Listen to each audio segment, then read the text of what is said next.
Hey guys, so I was going to do a bit longer of a video doing a discussion on what's going to happen to all these old cars. I don't mean these cars. These cars aren't going anywhere. But I've noticed that the crowd that is into these old cars, they're generally the older generation, the boomer generation. So yeah, I would say when you go to a car show, you're gonna see 60-year-old plus 70s, 80-year-old guys. Dad and I were at the Deuce Days in Victoria a year or two ago, and yeah, we were noticing all the guys driving their cars off the ferry. Yeah, they're all, they're ready for the old folks home almost, a lot of them.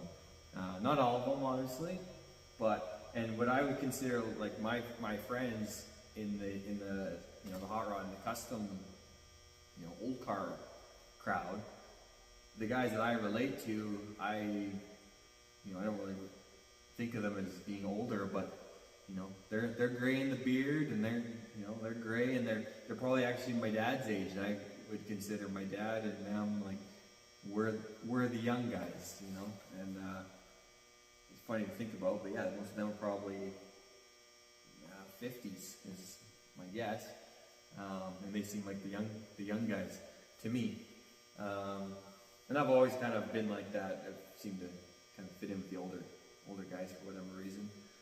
I guess I was born the wrong generation. Clearly, I'm into old school, balsa airplanes, and old cars and old music. So model cars and a lot of stuff that my generation into video games and going out to the club and stuff like that. So I don't even know what half the guys my age do, but I'm always hanging with the old guys, going out for coffee with them, and there's a guy up the road from me. Every Saturday morning, he's got an old body shop in his backyard. It used to be an accredited body shop, but he's I'm pretty sure in his 80s now. And every Saturday, 9 a.m., you roll in there. He's got the coffee on. There's usually a good 2, 3, 4 guys in there hanging out. And they tinker on their cars and stuff, but it's really just a good, session for guys just to get together and hang out and tell the same old stories over and over and over. But, so yeah, I was kind of reflecting on that. Like, I look on the classifieds and Kijiji and Facebook Marketplace, and I see some of these cars, and a guy's asking whatever 20 grand for it. Like, I got a buddy who's asking 20 grand for a car, and it's been for sale for and a nice car. It's a driver, but sorted, and and it's been for sale for a year or more. So, and I'm just like, it's a 50s car, so is it that? It seems like that generation of car now, like this Pontiac here, they're not the guys that restored them back to original. They're all dying off or getting out of the hobby because, or their family's selling it or whatever, and it seems like every generation, I feel like these 50s cars are soon, at least the stock ones, they're going to be like the Model Ts, where the only people that remember them are and relate to them and are enthused about them, as cool as they are the guys that grew up and remember them, grew up with them around. And that's why you can get a Model T for cheap. They're not very, they're not practical at all. And yeah, most people, they're kind of a parade car, but they're not really. I don't relate to them because I don't remember them. The only reason I think I relate to a Model A, because this is another one. Some certain cars, they'll always be popular, like a Model A or 57 Chevy, 32 Fords, a Mustang, things like that, Camaros, people are always, you know, they're movie cars, right? People see them, they'll always relate to them. But specifically Model A's, for me, the only reason I probably have as much enthusiasm about them is because growing up, my grandpa had a Model A in the garage, and that was his hot rod that he built. And so I grew up with that. And funny story, like every kid grows up with Hot Wheel cars, and my first Hot Wheel car, I actually have one. I'll be right back and grab it.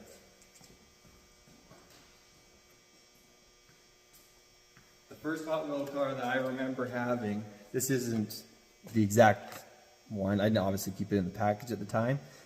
This is from 1992, I think, but yeah, 32 for delivery. And that, to me, that was a Hot Wheel car. That's, yeah, and super 90s, obviously, the splash paint job and the teal and the pink. But so that's what I associate, you know, cool cars with, just because that's what I grew up with. And I called these, you know, I always called a Papa car, because that's what Grandpa had. You know, they were the old guy cars. And so that's kind of why this car has been very heavily, you know, Hot Wheels inspired. And everything on it is outrageous, from the paint to the motor to the tires to the headers, everything. And the whole reason is because kids love it. It's that stupid sticker on the back window gets every kid excited at every car show. And yeah, brings me back to my childhood and how excited I'd be to see something like that. And is it the classiest car? No, but you know, I think I have the most fun because it's not perfect and I don't have to worry about it. You can beat on it and yeah, have fun with it. But yeah, so I was thinking, and Dad and I were always at these shows where it's like, what's gonna happen to all these old cars? Like, at least the stock ones. And that's where some guys would get upset that I cut this one up and chopped it and everything like that. But honestly, the next generation of guys, they only like these cars modified. As you know, if that car was perfect and it was all, you know, original, and there's a guy in town here he grew up, he has his dad's car, he rebuilt it, and he's in his, I would say, 70s. And yeah, that's totally cool, and I like parking by him because it's cool to see the differences and stuff like that. But he's nostalgic for that car because he remembers it how it was when his dad owned it. And for me, I don't have any nostalgia for a 50s car. My dad grew up driving an 87 Ford. You know, that's what I remember him driving as early as I can remember. So yeah, the guys like us, we want them modified. You know, we want to look cool while we're driving them. We want them, you know, we want to be able to, you know, be practical so this one's not that necessarily, but you know, the LS swap and stuff like that. We want them drivable, and so yeah, the stock cars, I don't know really what's going to happen with them. They're probably, I think you're going to see less and less stock, you know, Model A's, and that's the thing, you don't actually see that many anymore anyways, because the guys that have them are, you know, they're dying off, or they're sitting in garages and they're not coming out to the shows anymore. So all you're getting is the modified stuff. And yeah, it's just interesting. The new hot rod generation, as much as the older guys probably scoff at it, it's those cars there. You know, that's my generation. That's what we grew up. We grew up watching Fast and Furious and you know, the Japanese tuner cars, because all the American cars sucked in the 90s. Let's be honest. So all the Japanese stuff, you know, that car is rear-wheel drive, it's turbocharged, all aluminum engine.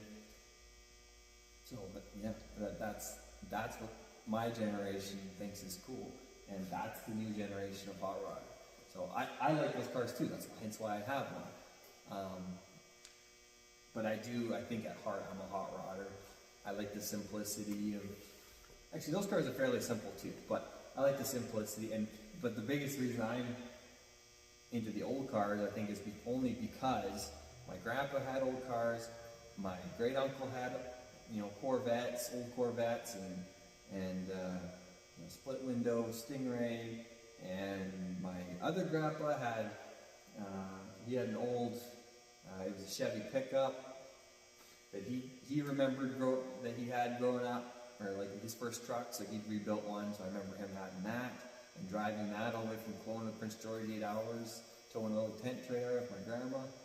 And then, because, my dad wasn't really a hot rodder, he met my mom, who had,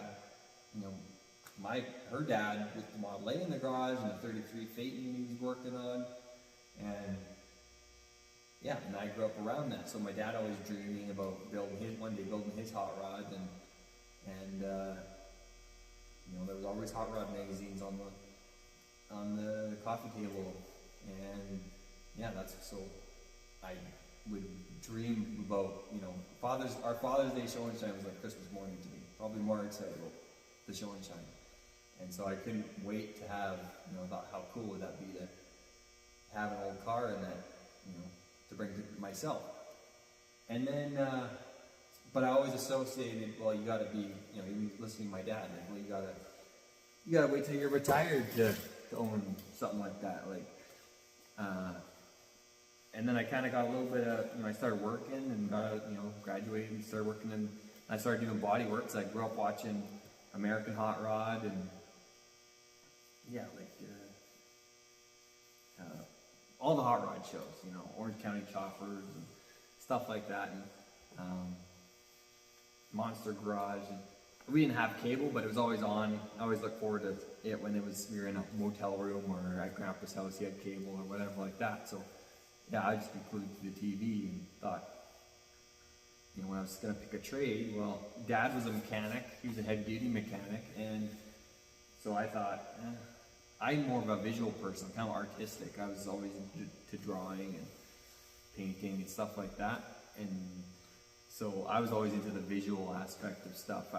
I like mechanical stuff, but I like people to be able to see the work that you did, and so I got into the body work because Dad was always, for a little extra money, he'd bring home, projects home from the auction and fix them up and repaint them and resell them, and he's always doing that on the side, and I realized that could be a career choice, so that's what I chose to do. And probably because I watched, I saw it on TV, and did I want to be fixing, a 2010 Explorer? No.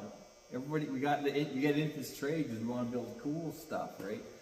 And so that's what I did. And then, so I got the skills and everything like that. Painted my first truck was a 2000 Ford Ranger. And then that was, so I have a Ranger, well, what year was that? 2010s, right? What was popular? That was the mini truck scene. So, 2000s and everything like that. So I got big into the mini truck stuff as much as I could afford it. So, yeah, painted that thing green and did a cool little design on the tailgate and stuff like that. And that kind of got my feet wet. That was in high school. And decided, yeah, I think I want to do this as a trade.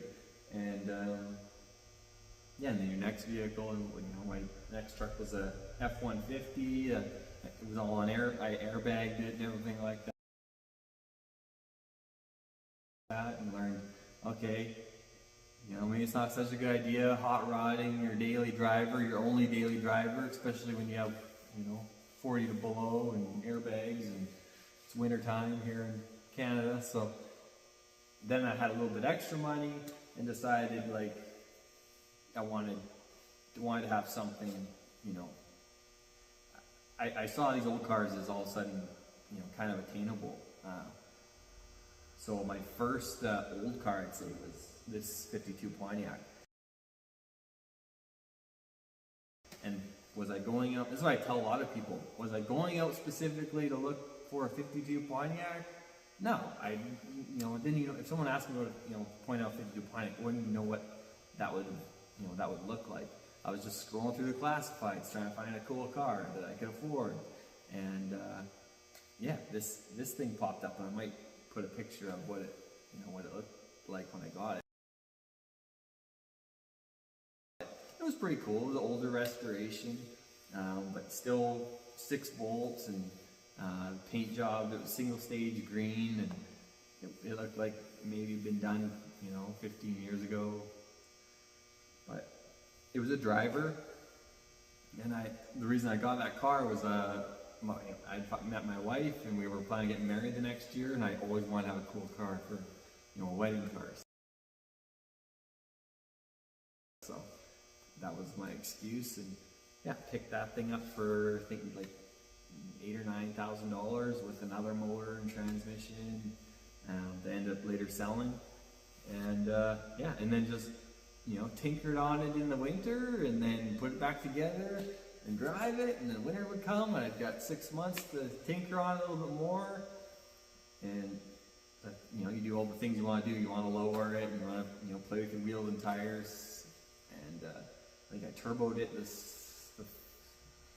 third winter I had it, put the turbo on it, and yeah, just had a blast doing that and cruising it to the car shows. And no, it wasn't a high dollar car, but I was having a blast with it. And then you know how it goes, and just next thing was the pickup, right?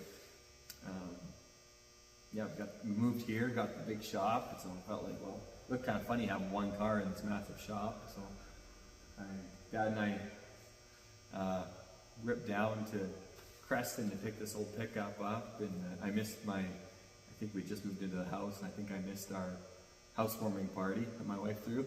Dad was gone, going to a 12-hour drive to pick up another truck. And yeah, and it just kind of, yeah, that's how it goes. But yeah, I've always wanted, I don't know, it seems like now the generation that's got, it's funny, the cars that are worth a lot of money now, like this, we're talking this late 60s, your 69 Camaros, Mustangs, those are the big dollar cars, because those are the guys that are retired now that, they've got the money to throw down on, a Shelby clone clone Mustang or whatever, what kind of RSSS Camaro or whatever. I don't really relate to those cars. I had a 70 Nova, and it was a cool car, but once I actually owned it, I was like, it just doesn't feel like me. It was fairly stock cars, maybe that's why I had a 350 in it, but yeah, I really decided I actually like these older cars. I actually relate with them more, and if I want to go fast and actually have something more nostalgic for my childhood, I'll get, I'll hop in the 240 there. That's my generation. I can roll into the young crowd car shows and win the limbo competition. That's what I did last year, I think. And yeah, and so these old cars now, that I can see the 50s cars. Those are going to be, those are going to be the cars that you can get a smoking deal on, because especially when it's all original. Shoebox Ford, that's another one I'd love to get. Anybody my generation, you say shoebox Ford, and they don't know what the heck you're talking about. And nor do they, here's the other thing, even with YouTube and stuff like that, there's us out there, other guys like me, but for the most part, guys don't have a clue, how to rebuild a carburetor, or, just simple stuff. Like, it's as with but you can learn. That's the cool thing. You got YouTube. There's a ton of these, old guys on YouTube that they got tons of knowledge and they're willing to share. And the chop on this car is a perfect example. I'd never done a chop before. I hadn't done a chop even on a Model 8. I just had seen enough guys do it, I figured I had the metalworking skills, and it was kind of one of those things I just dove in head first. I looked at all, the ham site and YouTube, and everybody did them differently. So I realized there's no right or wrong way to do them, but there's definitely ways that I saw that I could do better than other people. So I just jumped in and did it. And, it turned out fine. And I think that's the lesson that a lot of, even these young guys, or anybody, needs, can take, is you don't have to know exactly what you're doing, but the perseverance to get her done, and the willingness to try and learn. And that's I think the lesson I kind of learned. That car's got a long ways to go, obviously. The chalk's kind of not the easy part, but it's only half the work. Now, that's the part everybody sees. Now it's all, getting your glass to fit and all that trim and everything like that, and finishing it right. So I'm going to take my time with that one. I don't want to rush. I kind of rushed it to get it ready for the metalwork, ready for show season. I kind of wanted to cruise it, and then the suspension work and everything like that. But now I want to get my gaps good, and get everything lined up nice, and everything metalwork nice. Yeah, no panic. It looks cool, just how it is now. And you got enough people telling you just to leave it, which is a good sign. But obviously, I'm not going to. Anybody who's had a bare metal car knows it's a lot of work to maintain, and a lot of stress, and a lot of checking the weather before you leave. Make sure it's not going to rain. But yeah, let me know what you guys think. What's going to happen with all these old cars? Is there going to be a new generation that, all of a sudden gets a new interest? I could see a lot of guys inheriting old cars, and kind of sparking a new bit of enthusiasm for them. But it's interesting as you see all these magazines, that are going out of business. I don't know, is it because of social media and people aren't buying magazines anymore? Or is it just the cost, it's not worth it anymore? Or is it just a lack of interest? I don't really know what it is. But yeah, something tells me there's going to be a lot of cool cars for sale in the next 10, 15 years, and their wives are going to be trying to sell them for what their husband said they're worth. And nobody's going to buy them for $50,000. That's what's going to happen. And there's going to be some, not that they're not, the guy didn't spend $50,000, but we know how this hobby goes. You spend a bunch of money and you hope to get half your money out of it. That's kind of how it goes. We do it for fun, and keep us sane and occupied in the winter up here in Canada. So yeah, anyways, thanks for listening to my long rambling rants.